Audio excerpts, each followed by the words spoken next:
after the terrible, unspeakable things you did to us that are terrible and unspeakable, so don't even bother trying to speak about them. As he's saying this, I'm checking out the scantily clad ladies that I've had about the volcano. You're not in the volcano anymore, Carl. You were knocked unconscious. You've been taken to a hangar. Oh, okay. I thought the rocket was inside the volcano. I thought I was going to be shot out of the volcano on this rocket. That is so much better than what I had. It kind of defeats the point of you being kidnapped if you're in your own. No, this is your own. Yeah, this is your own rocket. Okay, you recognise this rocket. This is your own hangar built into a volcano. Oh yeah, that's what I thought you meant. Yeah. Yeah, obviously, that's definitely what I meant. The scantily clad women are there, but they are also in on the revenge. Oh, for goodness sake! You make one comment. And it's called sexual harassment. And you refuse to learn the names of these business associates and just call them scantily clad women. And they never forgive you. I just refer to them by letters, which are their bra sizes. Hey, Double D over there. She's one of my favourites. Which, I mean, as far as I can see, Carl, is a perfectly normal thing to do. I think these women... hate it when you objectify them. They hate it when you murder their puppies with, explosives hidden in dog treats. Women are just a mystery. They really are. But yes, they are here for revenge. So they have come together and decided the best way to get revenge was by forcing you to make a choice. And as they say this, Beverly presses a remote. And the hangar doors above you open up, and you can see that the rocket you're on has started to rumble, which you recognise. Obviously, this is your own death trap built into a volcano. Your little weekend getaway place. Yeah. Recognise this as the clear signs that the rocket is about to fire, and that's when the team up duo of your lost loves say to you that they have programmed the coordinates of the rocket to fire towards one of two possible locations. Okay. Either the colony on the moon populated by a culture offended by quietness, or Jupiter's moon, Titan, where the Jupitans live a quiet, contemplative existence where making any noise is a capital crime punishable by death. Oh, God. Okay. So I've either got to go somewhere where I've got to be very loud and constantly shouting, and everyone's going to be shouting at me and in my ears. Yes, you have to. Everything you ever do has to be loud. You have to enter a room loudly. You have to pee incredibly loudly. You have to find the best surface that will make the best noise. I have to squat down and do it as forcefully as possible into the bowl. Yes. Yeah. You're only allowed to eat really crunchy food. Yeah. When I'm sleeping, I have to snore as loudly as physically possible. Absolutely. They actually, instead of, some people can wear like these breathing apparatus and snoring machines that help them prevent them from snoring. Yeah. In this culture, they've got things that you wear that make your snoring 20 times louder. Oh, a snoring... And basically force you to snore. A snoring amplifier. Yeah. A snoring amplifier, that's it. Which is like this giant tube that goes down your throat all the way into your esophagus. That sounds very, very lovely, comfortable. It is. It breathes air into you and then forces that air back out, which is obviously what snoring is. Yes. That's another fact. Not that I'll be able to sleep with everyone around me constantly screaming at the top of their lungs. Good night, everyone. Yes, good night. You have to, you can't, like, if you want to get up in the middle of the night and go to the toilet, you can't, like, try and quietly do it so you don't disturb anyone. I have to stomp through the house. You have to stomp through the house and yell, I'm using the bathroom now. I'm about to pee. My room... I've got terrible diarrhea. My roommate's like, number 1 or a number 2? A number 3? Fantastic. And you have to give him updates every few seconds. And obviously in between the updates, you have to make groaning noises. When you're yeah. not talking, Yeah. you have to either be breathing very, very loudly, grunting, or making other physical noises, or obviously, yes, you're yelling everything you say. So they'll be very offended if I'm just silent and say nothing. Exactly. If you sit down to eat and it's a TV program and you don't talk through the entire thing, they will shun you. See, I hate it when people talk through my TV shows. So this is going to be hell. And obviously I'm going to have such a hoarse voice because I'm constantly shouting at the top of my lungs. Oh, yes. I mean, these people have evolved, so it doesn't affect them at all. But you, as time goes on, your voice will be getting quieter and quieter. And they'll be getting more annoyed at you and more annoyed at you as the quieter you get. Oh, dear. So a normal day, I wake up and scream at the top of my lungs, "I am awake, good morning world," and then I would leap out of bed, stomp around, burst out into the busy streets. I mean, you know that thing when you wake up in the morning and you stretch and you go, oh, in a really peaceful way? You can't do that. No. You have to wake up screaming as if you've just been shot. Yeah. So basically, it's a beautiful image. The sunlight is coming. Well, I mean, it's not even. There's always constant noise anyway. So, like the person next to you has been snoring all night, or someone has been awake all night, running around, smashing a pan. Oh yeah, of course. They take it in turns about who stays up all night to make constant noise. And as I dance down the street, or one-man marching band is walking through the house. Yeah, as I dance down the street, I've got to be singing at the top of my lungs, like any song I can think of. Yeah, absolutely. If you're listening to music, you can't put in headphones. You have to play the music loud and also sing over it. Yes, yeah. Well, if there's no one I'm talking to, I just have to be singing or humming or screaming or anything, just so that I can be making noise while I'm not interacting with others. Exactly. So I'm. You'll someone on the street and you'll just yell, "I don't know you and I don't want to talk to you," as you walk past them, and they'll be shouting the same thing at you. I don't want to talk to you either, but I'm making noise. So this sounds awful. So let's go over to the other world where any noise at all. The moon of Jupiter, Titan. Yeah, So we go over to this planet, and what do we have there? People who they make no noise, or they make as little noise as it is humanly or Jupotianly possible to make. Where everything you do will have to be quiet. You get up. You have to. If you're in a house with wooden floorboards, you have to basically walk on all hands and knees to avoid making the boards creak. Yeah, I'd have to wear knee pads, elbow pads. You have to wear pillows around your feet. Yes. I can't even breathe too loudly around these people. No, you have to breathe really quietly. Yeah. You're only allowed to eat food that you can swallow with one gulp, and even then, gulp too loudly, and everyone will look at you funny. You just need to let it slowly slide down your throat. Yeah, in fact, you're not even allowed to force it down your throat. You just have to throw it down there and just wait. And yes. You can't breathe. If you sneeze, you'll get 20 lashings of the whip. Of course. So you can never get ill, never cough, and if you get into a romantic relationship with a beautiful woman, you both have to make love with each other completely silently. Yeah, making no noises of pleasure at all. Just staring at each other's eyes, making no noises whatsoever. And you can't you can't be too energetic because you don't want to creak the bed. No, it has to be really, really slow motion. Really slow, boring.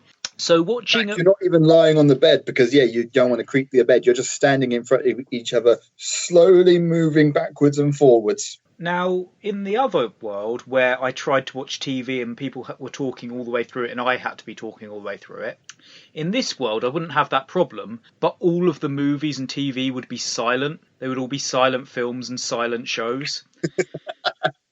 Which is fine. I mean, I don't mind subtitles, but without having the sound effects...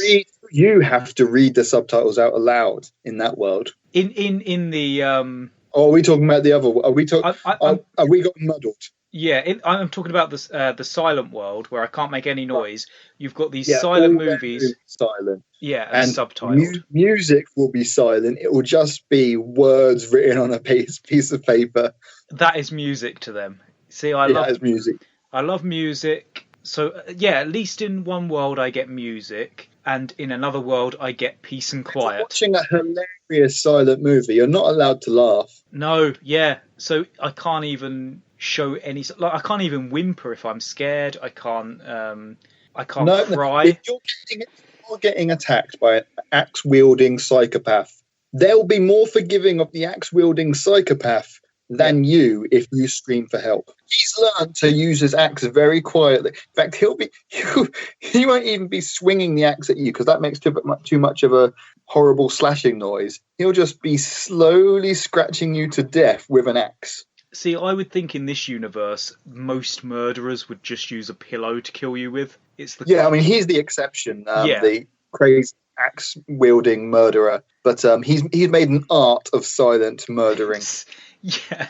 You know, Wow. sometimes he attacks people with an axe silently. Other times he ties people to, I was going to say a train track, but they wouldn't even have trains because they make quite a lot of noise. No, vehicles would not exist. They've murdered all the animals because they refuse to be quiet. Also, there's no animals in this world either. So it's just a very timid, peaceful, quiet world. This is quite difficult because one world I'm never going to get any sleep because people are screaming in my ears and I'm having to scream and I'm going to get a hoarse throat and it would just be incredibly unbearable. And what you just did then, where you had to take a second to collect your thoughts and think about what to say next, will be an unforgivable crime in that world. Yeah. You have to be talking constantly, no matter whether you have anything to say or not. Yeah. It's sort of like doing a podcast where you just have to continually be talking. So at least I've got a little bit of practice. It's like a conversation between us, Carl. It will never end and it goes nowhere. Yeah, so at least I'm used to that. You are. But like my life of being an utter bastard has prepared me for being a TV soap opera villain. Your life of talking with me, talking utter bullshit for hours and hours and hours upon end, has prepared you for making constant noise no matter what. So, we need to determine which would be best. So, a completely silent world with no animals, no vehicles, and silent movies. You have to walk everywhere as slowly as possible on your little pillow shoes. Yeah. So it takes you about 5 days to walk to work, where you cook. You're a chef, but you're not allowed to like boil water, or even the oven makes too much of a whirring noise. So you have to heat things. Oh yeah, you can't use a fire because that makes a lot of noise. You can't use a microwave. Definitely not. No, I would have to cook with the sun. I Yes. suppose. You have to cook things with the sun. So it takes you about 5 days to walk to work, and then it takes you 5 months to cook anything. Yeah. Because even though you're cooking with the sun, you're not allowed to I'll leave this meat here on the table and it will cook in the sun. I have to stand and watch there it. and supervise. Yeah. Otherwise, 5 whole months. Otherwise, you'll get quite a telling off, but it'll be a very calm, quiet telling off as your employer just walks up to you, shakes his head, and then walks off. And in that world, that is a full dressing down, a full screaming rant from your boss.